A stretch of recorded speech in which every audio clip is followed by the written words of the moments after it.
नमस्कार, मी शोभा पवार पद्धतमध्ये आपले पुन्हा एकदा स्वागत आहे। आज आपण पाहणार आहोत भरली वांगी मसाला। त्यासाठी लागणारे साहित्य बघूया। इथे वांगी घेतलेली आहेत, काटेरी वांगी आहेत, ही स्वच्छ धुवून ठेवली आहेत। ही आता आपण कट करून घ्यायची आहेत। वांग्याचे जे काटे आहेत ते आपल्याला काढून घ्यायचे आहेत आणि देठ संपूर्ण काढायचं नाहीये, अर्धाच काढायचा आहे। आणि वांग्याला चीर देऊन आतमध्ये बघायचं आहे वांग किडलेलं तर नाहीये ना। अशा पद्धतीने आपण बाकीची वांगी चिरून घेणार आहोत। त्यासाठी लागणारे साहित्य बघूया। अर्धी वाटी भाजलेल्या दाण्याचा कूट आहे, अर्धी वाटी सुकं खोबरं, 4 टेबलस्पून तेल, एक बारीक चिरलेला छोटा कांदा आहे, 2 चमचे आहे तीळ आहेत, हे तीळ भाजून घेतलेले आहेत, पाव चमचा मोहरी, पाव चमचा जिरं, पाव चमचा हिंग आहे, अर्धा इंच आलं, 7 ते 8 लसूण पाकळ्या, थोडीशी कोथिंबीर। हे सुके मसाले आहेत।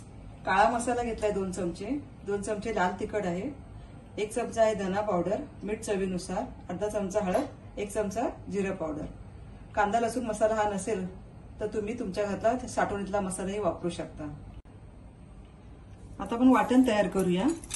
सुकं खोबरं, दाण्याचा कूट, तीळ, कोथिंबीर, लसूण व आलं याची आपल्याला बारीक पेस्ट करून घ्यायचे, पाणी घालायचं नाही अजिबात। आपलं वाटण वाटून तयार आहे। त्याच्यामध्ये आपण कांदा घालूया आणि हे सर्व सुके मसाले घेतले होते हे सुद्धा घालून घेऊयात। हे सर्व एकजीव करून घेऊया। आता हे सर्व मिश्रण आपल्याला वांग्यामध्ये भरून घ्यायचं आहे।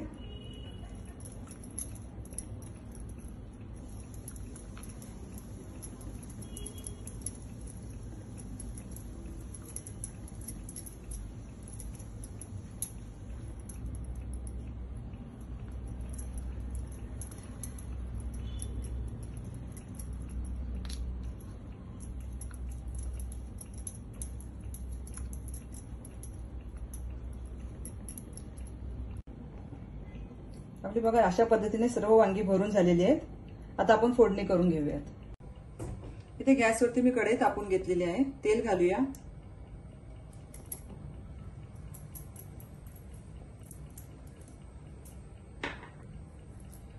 तेल तापल्यावरती आपल्याला मोहरी, जिरं व हिंग घालायचंय।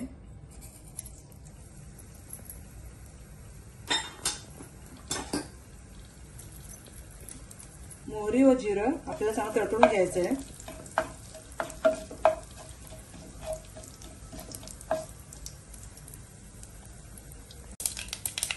मोहरी व हिंग, जिरं सगळं तडतडलेलं आहे। आपण हा मसाला घालून घेऊया।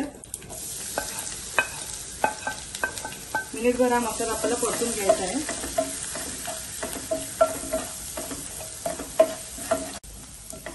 मसाला परतून झालेला आहे, वांगी घालून घेऊया।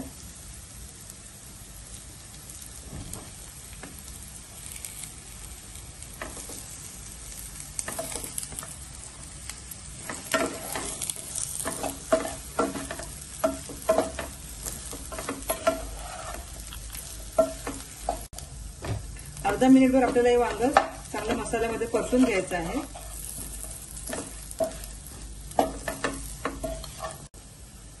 वांगी परतून झालेली आहे। त्याच्यामध्ये आपण 1 कप गरम पाणी घालूया।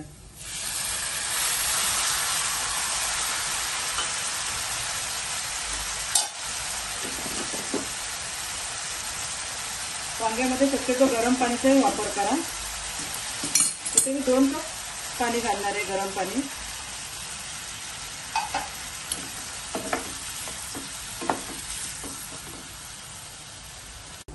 गॅसची फ्लेम मध्यम ठेवून कढईवरती झाकण ठेवून आपल्याला हे 10 मिनिटं वांग शिजून घ्यायचं आहे। आता आपण बघून घेऊया आपली वांगी शिजलेत का। तुम्ही सुद्धा सुरीच्या किंवा चमच्याच्या साहाय्याने चेक करून घ्या। आपली वांगी एकदम परफेक्ट शिजलेली आहेत। थोडीशी कोथिंबीर घालून घेऊया।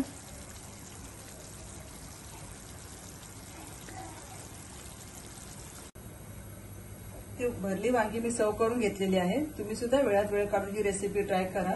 पण तुमच्या कमेंट्स मला नक्की कळवा. धन्यवाद.